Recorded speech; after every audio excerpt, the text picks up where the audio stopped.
Vale, pues empezamos los últimos ejercicios del curso. Ya sabéis que van a ser 3 ejercicios donde no vamos a ver nada nuevo. Es un poco repetir algunos conceptos importantes del tema 5, 6 y 7. No todos, porque obviamente no da tiempo a volver a explicar todo. Pero bueno, una forma de repasar un poco antes de cara al examen, por si queréis tener algo más para prepararos. Entonces, empezamos por el ejercicio 1, que es del tema 5. Este me lo he inventado.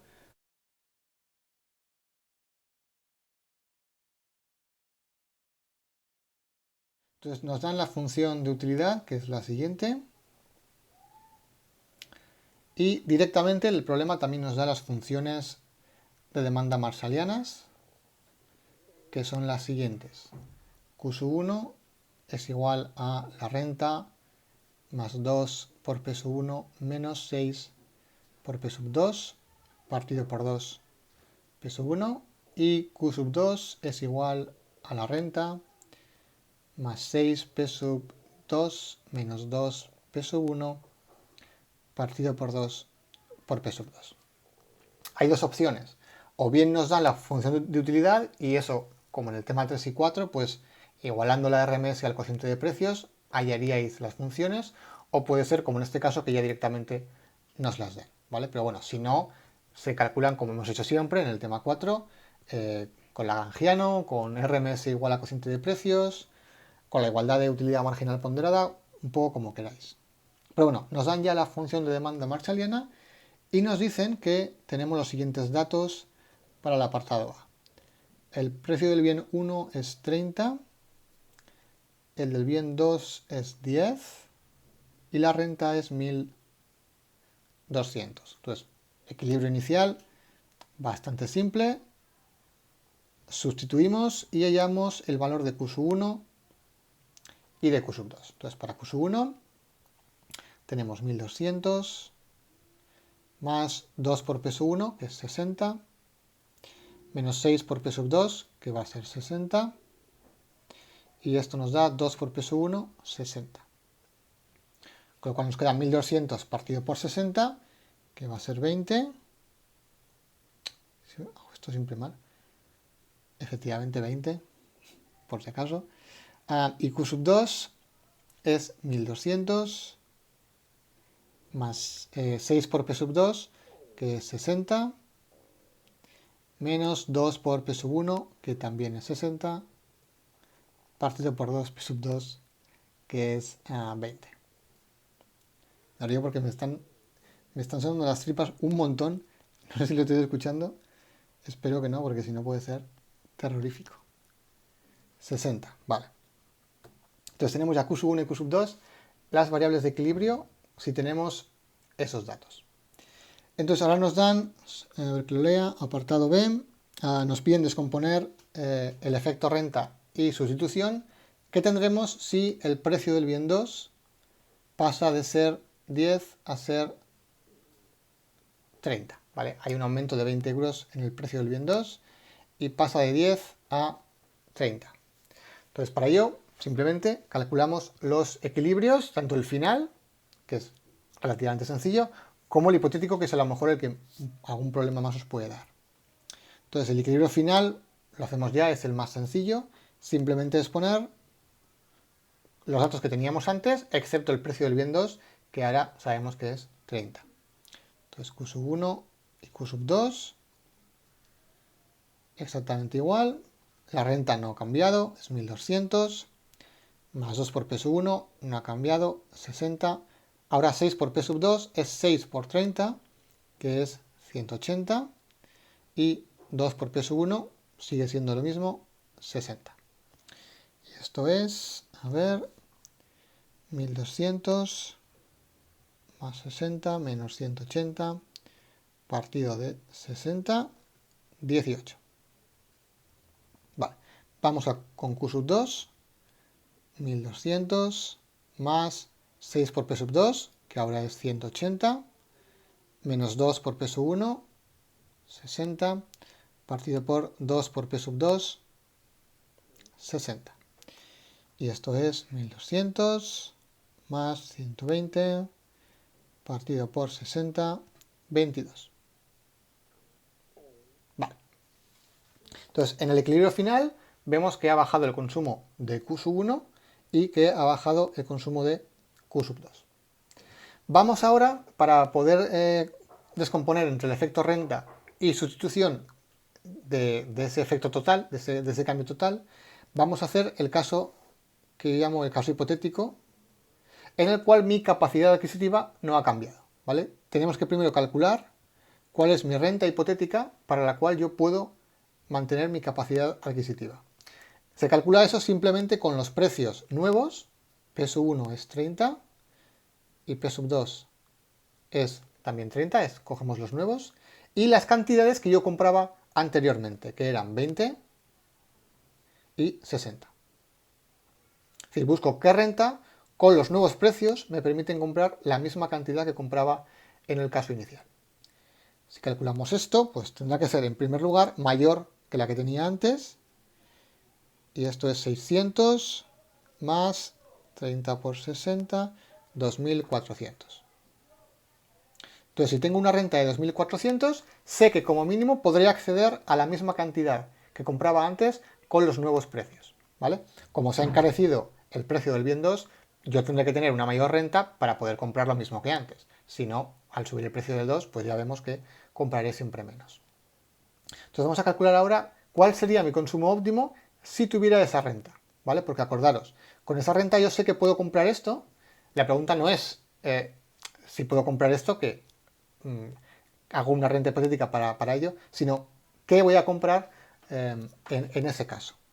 Entonces para eso Q1 y Q2, igual que antes, pero ahora la renta en vez de 1200 va a ser 2400. Más 60 menos 180 partido por 60, y esto va a ser 38. Y Q2, lo mismo, 2400 más 180 menos 60 partido por 60,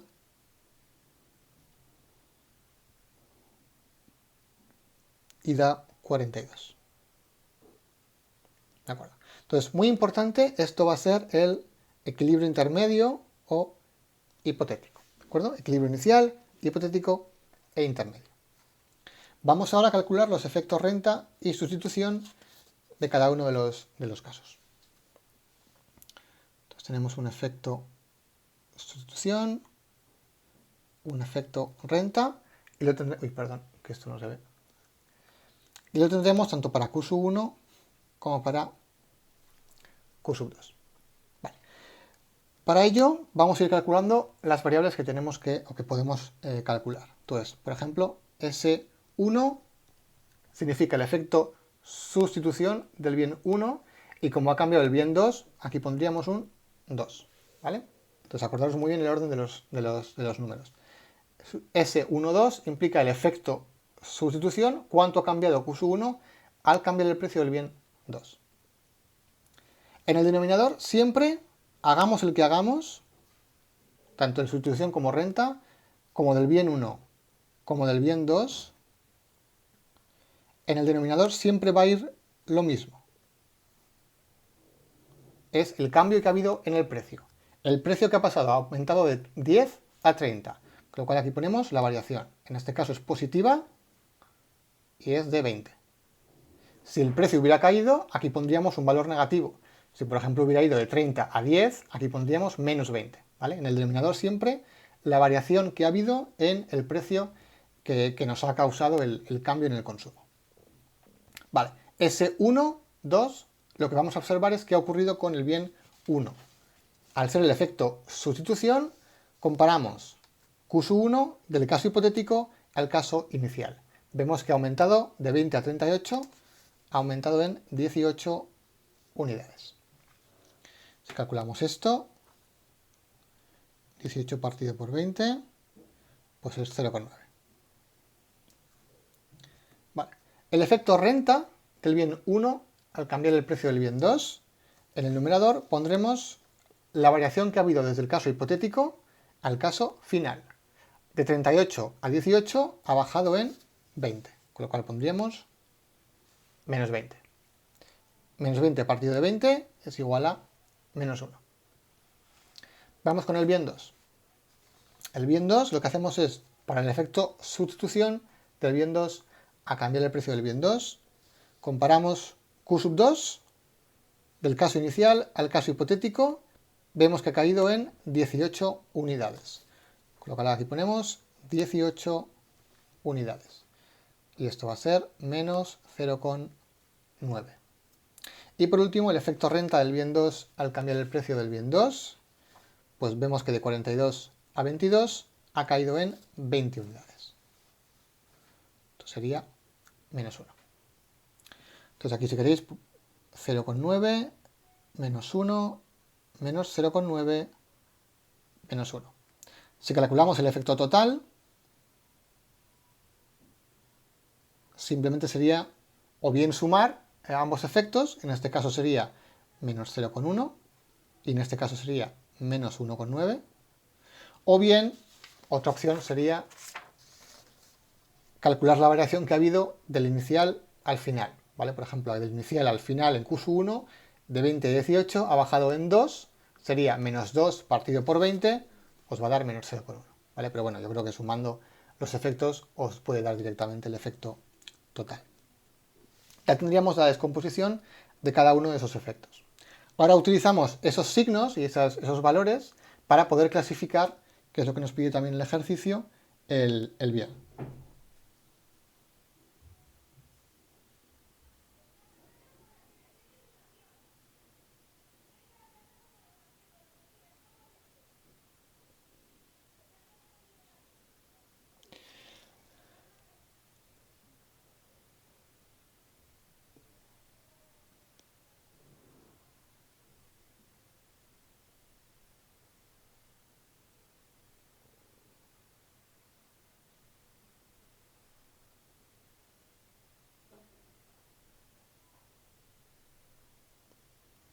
Entonces ahora vamos a clasificarlo.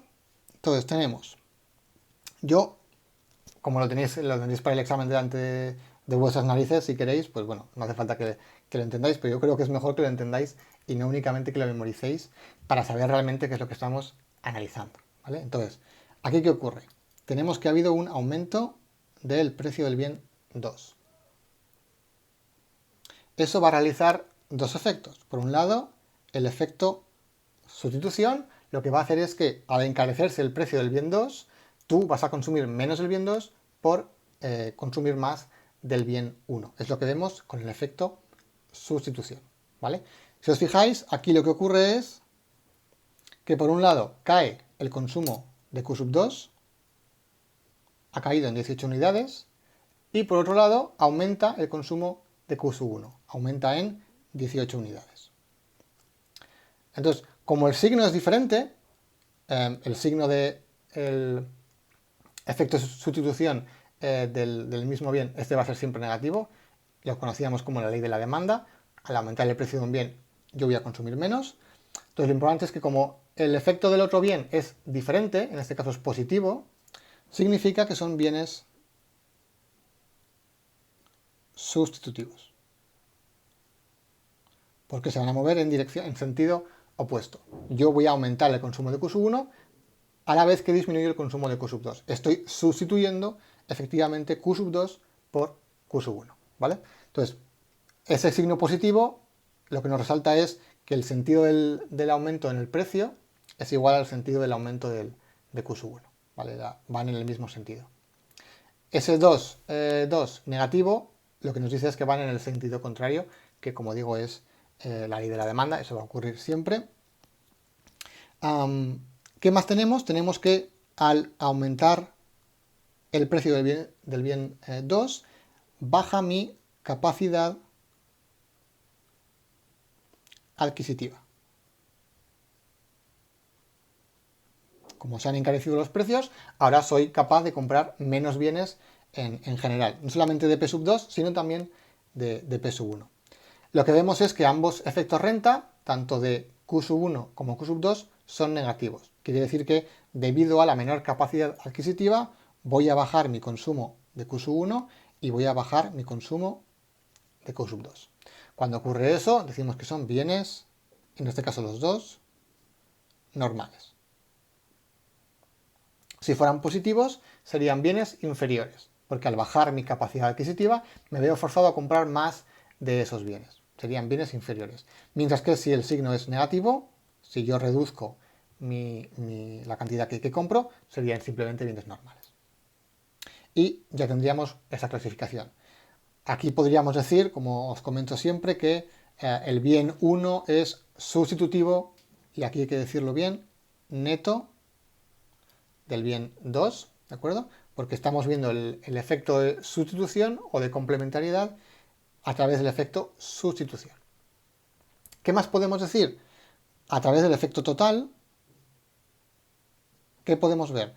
Que al aumentar el precio del bien 2, van a bajar los dos bienes, tanto Q sub 1 como Q sub 2, como este signo es negativo, van a bajar.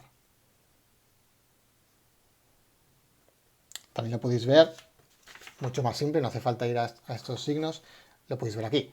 Al aumentar el precio, ¿qué pasaba? Q sub 1 bajaba de 20 a 18, Q sub 2 bajaba de 60 a 22. Ambos bienes bajaban. Que baje el bien cuyo precio ha aumentado es lo normal, ¿vale? De nuevo es ley de la demanda, eso va a ocurrir generalmente siempre y tenemos por tanto una demanda normal. Al aumentar el precio, pues yo disminuyo la cantidad que voy a demandar. ¿Qué ocurre? Si os fijáis, también ocurre lo mismo con Q sub 1.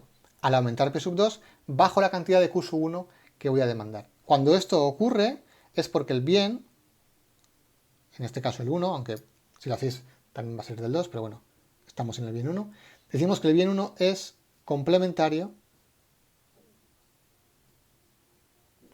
aunque en este caso, como estamos viendo el efecto total, hay que decir que es complementario bruto.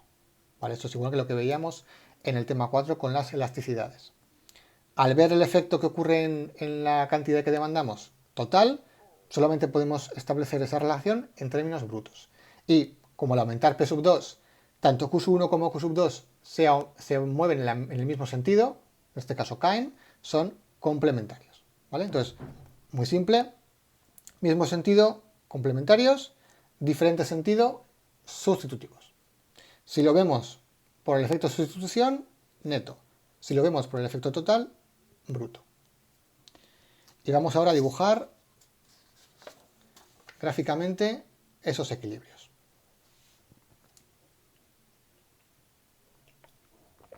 Entonces, para ello,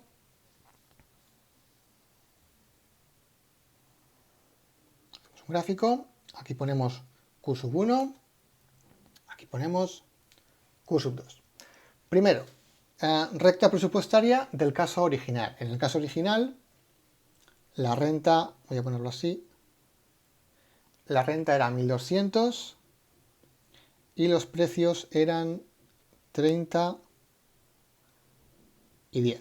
Con lo cual, ¿cuánto puedo comprar como máximo de Q sub 1? Pues 1200 partido de 30, que es 40. ¿Cuánto puedo comprar como máximo de Q sub 2? Pues 120. Entonces, en rojo voy a hacer la primera recta presupuestaria.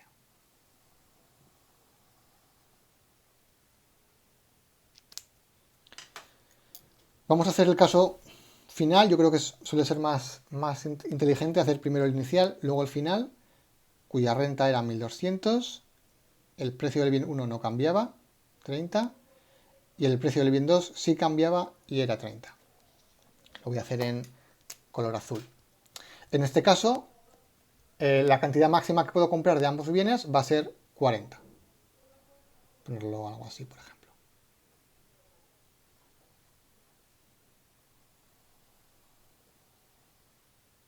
Muy bien. Y por último tenemos el caso hipotético en el cual la renta, a ver que no manche mucho esto, era 2400 y los precios eran 30 en ambos casos. Entonces, en este sentido, la cantidad que puedo comprar de cada bien va a ser el doble de 80, es decir, perdón, el doble de 40, que es 80. 80 aquí y 80 por aquí. Entonces, muy importante, la pendiente de la curva azul del equilibrio final tiene que ser igual que el del equilibrio hipotético, porque los precios son exactamente iguales. Como los precios son iguales en ambos casos, la pendiente de la recta debe ser la misma, con lo cual deben ser paralelas. No pasa nada si no lo hacéis perfecto, porque como yo pues tampoco lo voy a hacer perfecto, pero bueno, para que lo tengáis en cuenta. Las pendientes deben ser paralelas, la de la curva final con la curva intermedia hipotética. Vale. Equilibrio inicial. El equilibrio inicial era 20-60 y va a estar aquí.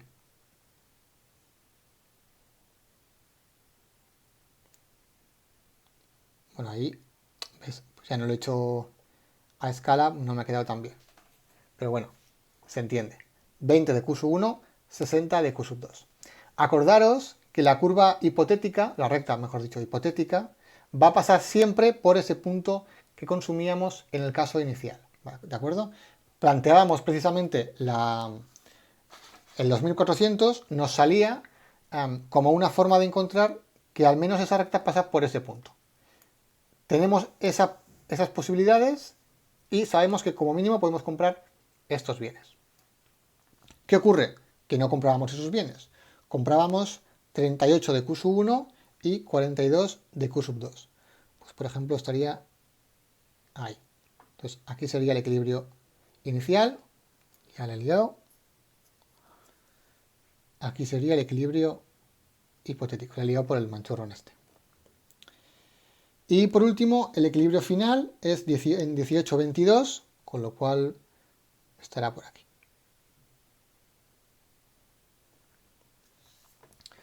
Y ya finalmente, pues,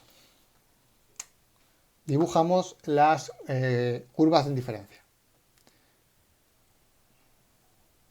que tienen que ser tangentes a la recta en el punto óptimo. Más o menos.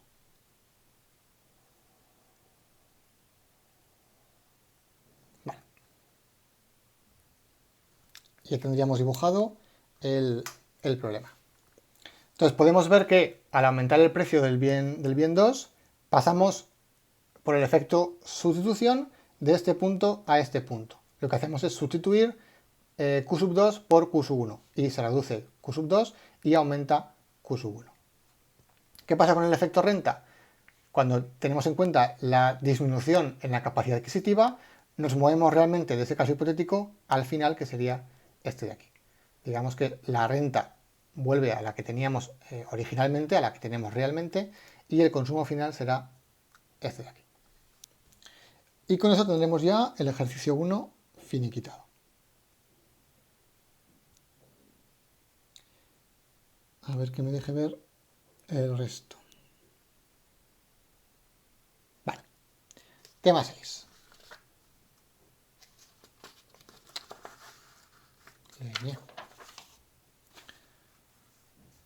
Entonces en el tema 6 creo que hicimos todos, excepto este, así que es el que vamos a hacer, que es el ejercicio 7.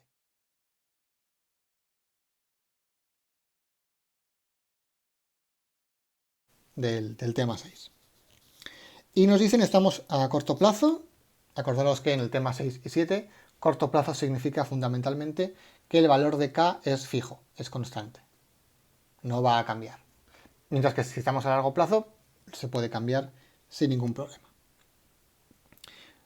Nos dicen que la función de productividad marginal, F', o si queréis, el aumento de la producción al aumentar L, o F sub L, las tres formas de llamarla son correctas, o simplemente productividad marginal.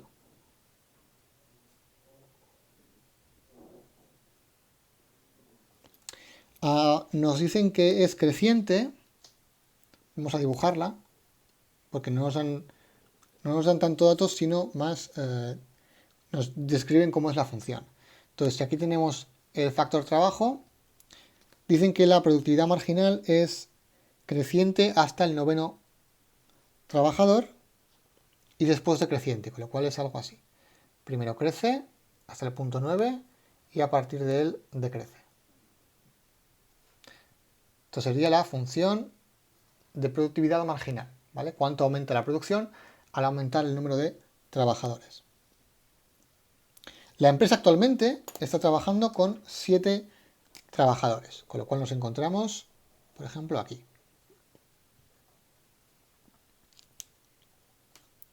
Y se está planteando la posibilidad de contratar a un trabajador más para conseguir aumentar la productividad media. ¿Es correcta la previsión? Pues es un problema bastante teórico. Simplemente hay que dibujar el gráfico y, utilizando el gráfico, ver qué va a ocurrir en este caso con la productividad media. Estamos en el punto de 7 trabajadores. Sabemos que aquí la productividad marginal es creciente y nos preguntan si es correcto asumir que si contratamos a alguien más va a aumentar la productividad media. Productividad media, acordaros, simplemente es la producción partido por la cantidad de trabajadores. Generalmente la verdad es que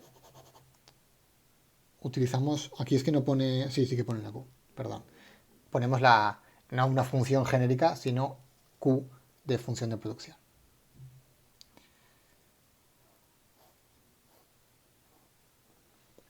Vale, entonces esto es lo mismo, esto si queréis sería o bien Q', o bien la derivada de la producción al aumentar L, o bien Q sub L, es todo lo mismo.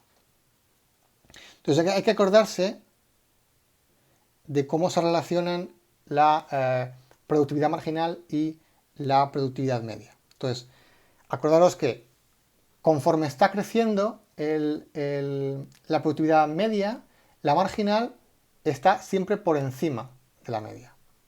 Y que se van a juntar, van a chocar cuando la marginal esté decreciendo y además es el punto máximo de la productividad media. Con lo cual la productividad media, que voy a dibujar en azul, tendrá que ser algo así.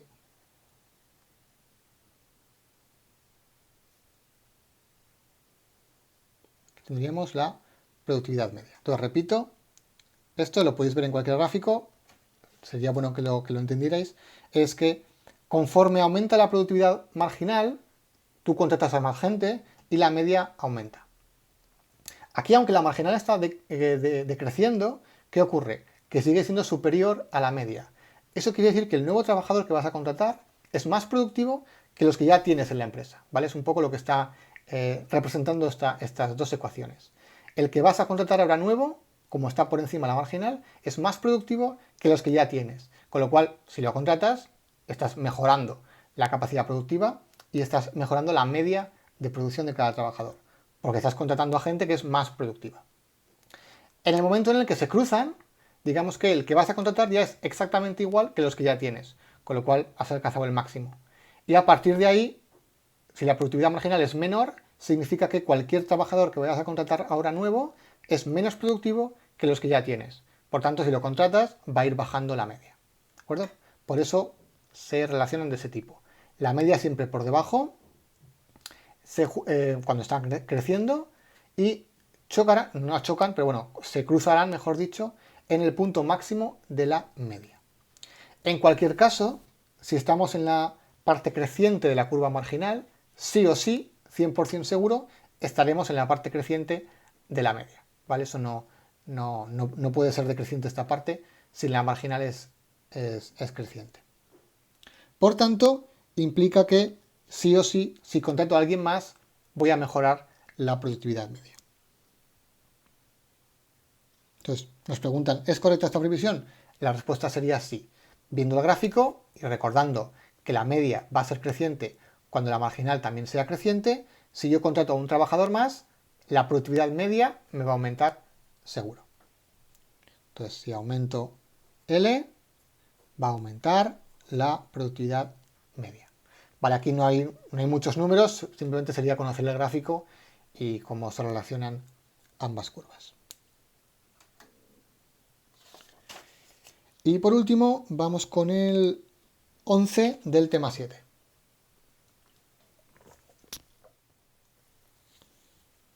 Entonces, ¿aquí qué nos dan?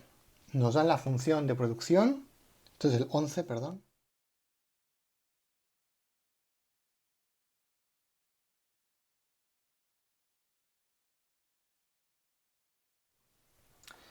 que es 4L 1 medio K 1 medio, ¿vale? Como os comento muchas veces, ya viendo los exponentes y viendo que la suma es igual a 1, podemos intuir que los rendimientos van a ser constantes. Pero bueno, eso seguramente nos lo pedirán calcular después. Y nos dicen que los precios de los factores son 5 y son 20. 5 el trabajo y 20 el capital. Aunque si os dais cuenta, en el apartado E los van a cambiar luego. Con lo cual, lo óptimo, como os comento muchas veces, es no poner los datos directamente en las ecuaciones para alcanzar el óptimo. Como luego van a cambiar, lo mejor es ser lo más genéricos posibles. Entonces, primero nos preguntan determinar el mínimo coste con el que podría producir 3.400 unidades de producto. Entonces, vamos a obtener la función de coste. Para ello, primero obtenemos las funciones de demanda de los factores. Entonces, ¿cómo hacemos eso? Con el lagrangiano. Entonces, el lagrangiano es igual a la función primero de coste. ¿La función de coste qué es? El salario por el número de trabajadores más el precio del capital por la cantidad de capital que yo utilizo más, ponemos ahora mu por la restricción. Acordaros, movemos todo a la izquierda y sería Q menos 4L elevado en medio K elevado en medio. Y ya estaría. Ahora hay que derivar el lagrangiano respecto de L, K y mu. Respecto de L nos quedaría el salario menos mu y ahora derivamos la función de producción. Sería 4, bajamos el 1 medio, L elevado a menos 1 medio por K elevado a 1 medio. Y esto igual a 0. Respecto de K tendríamos R menos mu por 4, bajamos el 1 medio, L elevado a 1 medio, K elevado a menos 1 medio. Igualamos a 0. Y respecto de mu, simplemente nos encontraremos con la misma restricción, Q menos 4L elevado a 1 medio, K elevado a 1 medio, igual a 0. A partir de estas dos, podemos encontrar la típica relación que encontrábamos exactamente igual en el tema 4. En este caso, el cociente de los precios, que es el cociente del salario y del capital, W partido por R, será igual ¿a qué? A esta parte de aquí dividida por esta parte de aquí. Si os fijáis, el mu, el 4 y el 1 medio se me van, porque están exactamente igual en ambos casos, y lo que me va a quedar es K arriba y L abajo. ¿Vale? Darle un repaso y ver que efectivamente os obtenéis esto de aquí. Con esto de aquí, ¿qué podemos obtener? Pues muy parecido al caso que teníamos anteriormente, W por L será igual a R por K. Y conociendo eso, pues directamente vamos a la función de producción. Q es igual a 4L elevado en medio K elevado en medio. Y vamos a sustituir uno de ellos. Por ejemplo, vamos a cambiar L. L va a ser igual a R por K partido por W. Esto es 4. En vez de L pondríamos RK partido por W, todo ello elevado en medio, por K elevado en medio. Y esto es igual a 4R partido de W elevado en medio, y K elevado en medio por K elevado en medio se me queda en K. Y finalmente despejo el valor de K y me da que K es igual a Q partido de 4 por W partido por R, todo ello elevado a 1 medio. Vamos ahora con L. hay dos formas de sacar L. O bien, igual que aquí hemos despejado L y lo hemos sustituido, podéis despejar K y lo sustituís aquí. O directamente, como tenéis ya aquí el valor de L, cambiéis esta K por la que hemos obtenido aquí. Y lo que os dará es que L es igual a Q partido por 4 por R partido por W elevado en medio. Hacerlo si queréis de las dos formas, cambiando esta K por esta otra y despejando L, o bien aquí sustituyendo la K por la relación que encontréis de aquí. En cualquier caso obtendréis la misma relación.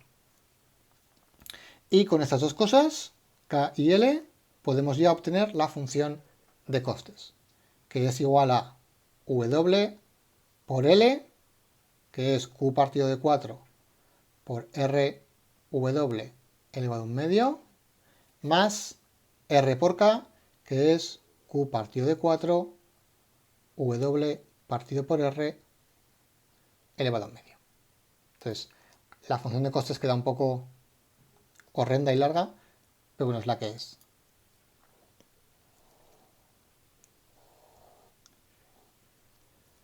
Vale.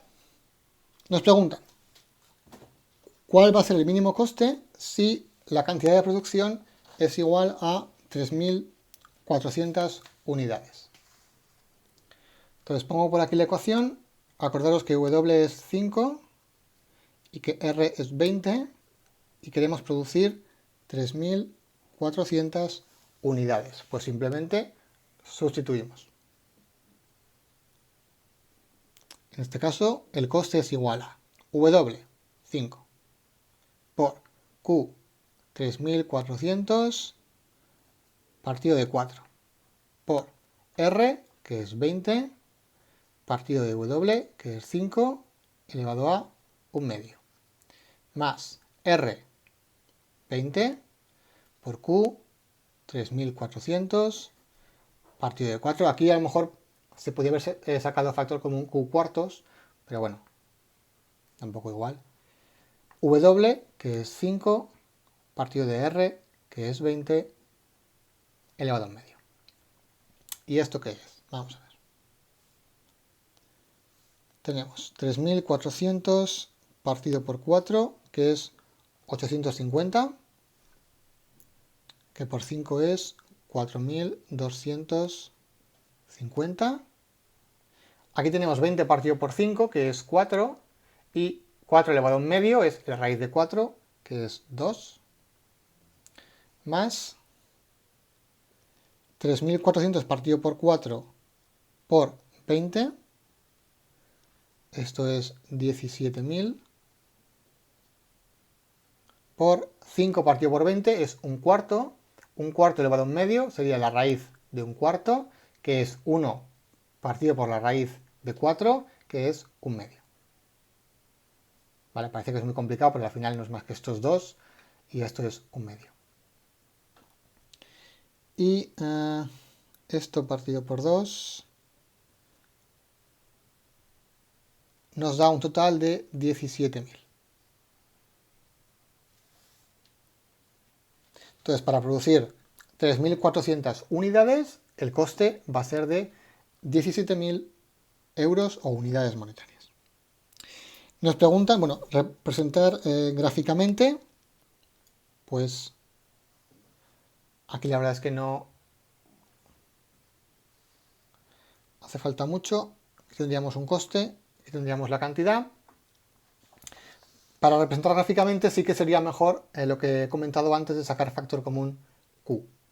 Entonces si lo hacéis, la función de costes es Q partido por 4, que multiplicaría a W. Esto aún se puede simplificar más.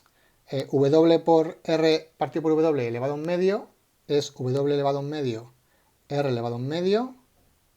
Y esto va a ser, la verdad es que no lo he hecho antes y siempre que podéis simplificar, verlo porque igual queda mucho más sencillo. Esto va a ser igual que antes, Q partido por 4 lo hemos sacado factor común. RWR, esto elevado a un medio, esto es igual a R un medio, W un medio. No me he dado cuenta. Y esto es Q partido por 2, W un medio, R un medio. Fijaos que queda mucho más sencilla. Entonces, bueno, esto es como siempre. Nos da igual usar esta que esta. Al sustituir nos va a dar el mismo valor. Nos va a dar que el coste va a ser 17.000. Pero bueno, si simplificáis, pues ya veis que se os queda un pelín más bonita.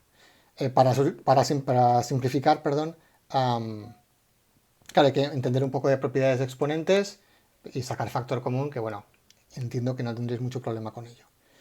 Lo importante, porque ya veis que nos va a dar lo mismo, hagáis la versión larga o la corta, lo importante es ver, con la corta se ve un poco mejor, que no va a ser más que una recta, ¿vale? Porque el exponente de Q es 1, con lo cual la función de costes va a ser algo así. La pendiente pues va a depender del salario, del coste del capital y, bueno, partido de 2, no mucho más.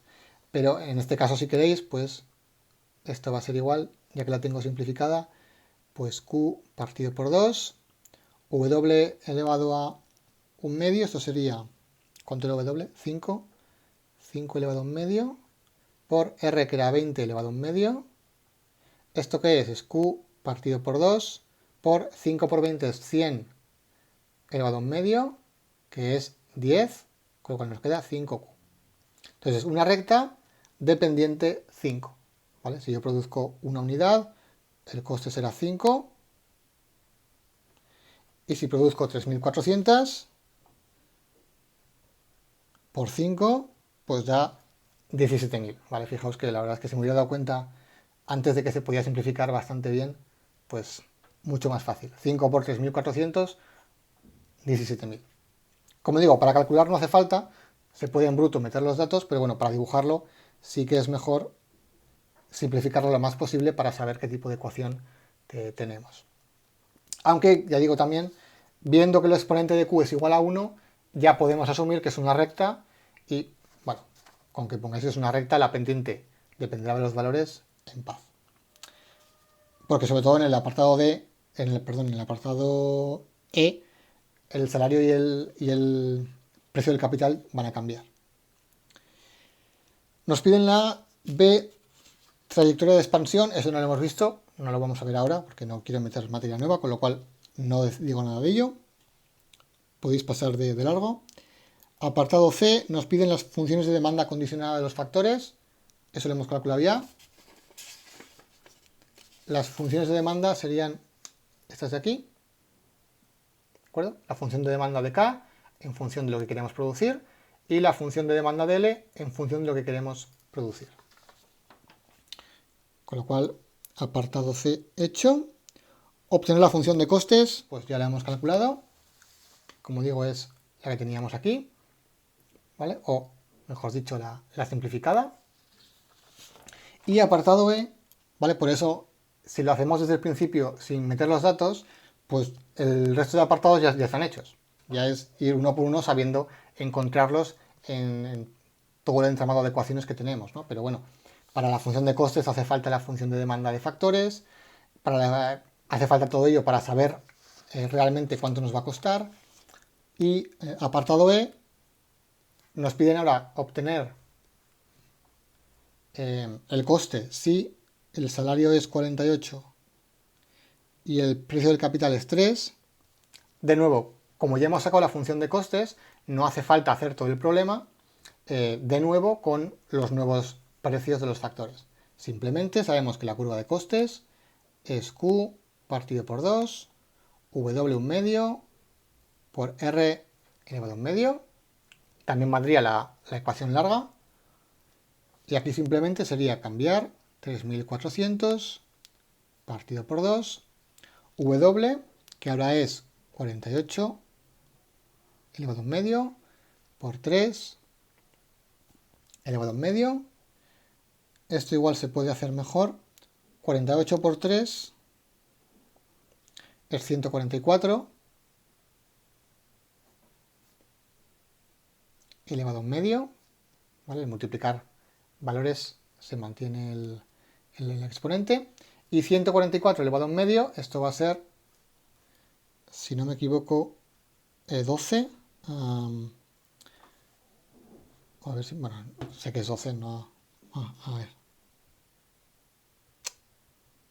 Por si acaso. Raíz de 144, 12, sí. Entonces 12 partido por 2 es 6 y 6 por 3.400 es 20.400. Entonces fijaos, generalmente va a ocurrir lo mismo, ¿no? Que nos pidan ver qué ocurre con el coste si cambian los precios, por ejemplo, lo cual suele ser también importante en la vida real, saber cómo pueden variar tus costes en base a la variación en el coste de los factores.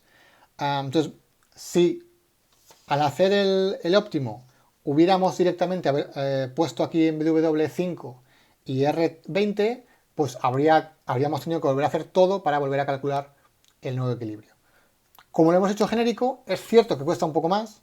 De hecho, si os cuesta mucho más, pues a lo mejor pues es mejor que lo hagáis 2 veces. Pero si no os fiáis y lo hacéis un poco de forma ordenada y encontráis la curva de costes, pues en cuanto nos den los nuevos datos, pues es tan sencillo como hacer una nueva ecuación y ya está. Poner los nuevos datos y ya tenemos el nuevo coste de 20.400.